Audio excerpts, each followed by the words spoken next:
नमस्कार मंडळी, आज होती संकष्टी, त्यामुळे मी उपवासाचे फिंगर्स केले, साबुदाणा फिंगर्स। तर त्यासाठी मी एका बाउलमध्ये शिंगाडा पीठ अर्धी वाटी, शेंगदाणा भाजलेला कूट अर्धी वाटी, साबुदाणा पीठ अर्धी वाटी, बटाटे 2 उकडलेले बारीक करून किसून घेतले, मिरची आलं पेस्ट 2 चमचे, कोथिंबीर 1 छोटी वाटी, जिरेपूड अर्धा चमचा, सैंधव मीठ चवीनुसार घातले आणि अर्धी कप पाण्यामध्ये ते मळून घेतलं। मस्तपैकी असे बटर पेपरवर पळपाटावर चिरून घेतले आणि चिरल्यानंतर हे गरम तेलात भाजून घेतले।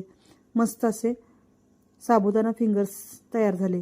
त्यानंतर खोबऱ्याची चटणी केली, त्यामध्ये 5-6 मिरच्या, खोबरे अर्धी वाटी ओले, मीठ चवीनुसार, कोथिंबीर अर्धी वाटी, जिरे, कढीपत्त्याची फोडणी घातली 1 चमचा तेलामध्ये आणि मस्तपैकी चटणी करून घेतली मिक्सरला वाटून। त्यानंतर हे फिंगर्सची या चटणीवर खायला घेतले आणि हे करताना दक्षता घ्यायला पाहिजे, म्हणजे साबुदाणा उडतो, त्यामुळे ताट लावूनच मी हे भाजून काढलेले आहे। व्हिडिओ आवडला असेल तर व्हिडिओला लाईक करा, नवीन असाल तर सबस्क्राईब करा। पुन्हा भेटू पुढच्या व्हिडिओमध्ये, तोपर्यंत धन्यवाद, बाय बाय, पुन्हा भेटू।